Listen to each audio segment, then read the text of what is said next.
Welcome to my video, Jodi Arias, The Dance, a personal perspective of a most unusual criminal case brought before television and the jury this year. What we're looking at there is a graphic of the components of a dance.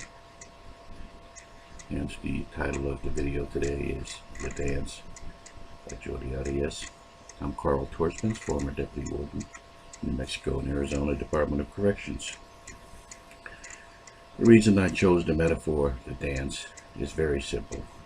Reviewing the Travis Alexander murder trial, it took me a while to reflect on the list of cruel, deceitful, and horrific acts that were committed. In a sane world, we would take the time to reflect on relationships and be dazzled and appreciative of all the positive attributes a positive relationship brings between two people in love.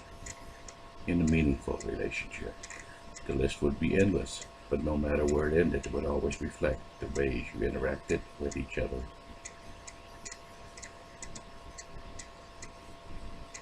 It would be on a positive side.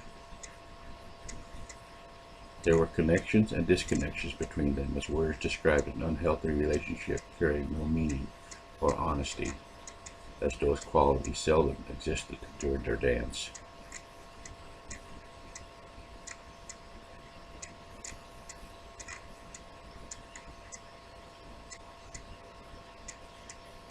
In this case, the metaphor dance should be formatted with prefixes that describe the death, the torture, the cruelty, the ghastly, god-awful, hellish, horrid, miserable, wretched, disgusting, distasteful, offensive, and repulsive manner. Travis Alexander murdered. This illustrates the ugliness that came at the end when Jodi Arias took the life of someone she claimed she loved with all of her heart, but what physical evidence described as a stalked, mutilated corpse, almost unrecognizable to members of his own family.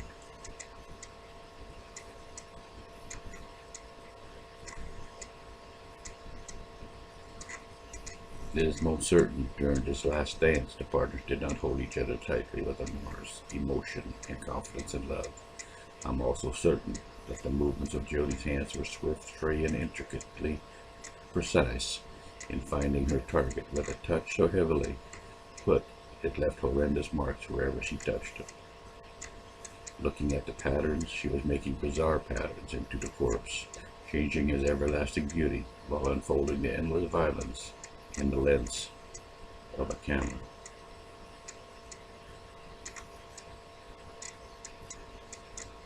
Describing her possessive clutch while dancing with Travis, Jodi deliberately moved her clinging arm and heavy hand towards her partner as she sheared his heart and soul in a glancing and passing moment. It does not matter why she did this. The fact is, she did it.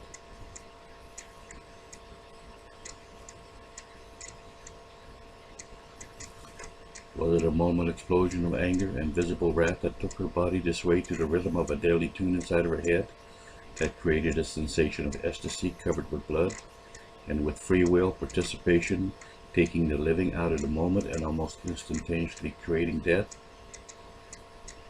Long question, complex answer, if there is an answer. Jodi Arias lacked the lightness of her touch and failed to control her own steps during the heat of the moment.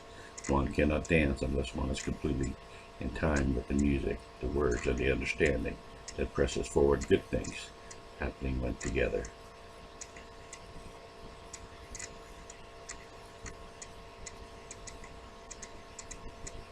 There was no leaning back as she pressed and leaned forward and killed her partner right there on the floor. Jodi Arias lacked the perfect poise for the perfect dance. She was offbeat and wasted her time and opportunity as she was caught yet in another lie and now faces an eternity inside of her prison until death. She squandered affections and emotions and will now have to learn to live without them forever. It is my opinion Jodi Arias missed the dance of her life when she abused the trust and affection she was given at free will at some point of this dance.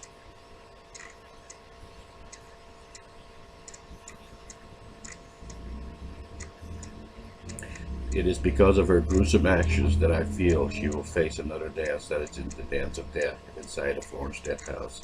Stalkers must know there are consequences for such acts, and death seems suitably appropriate. This is my own personal opinion, but it's based on her gruesome actions. Thank you for watching my video, and remember that this poem was written by me as a reflection of the events. There are no copyright infringements. Thank you.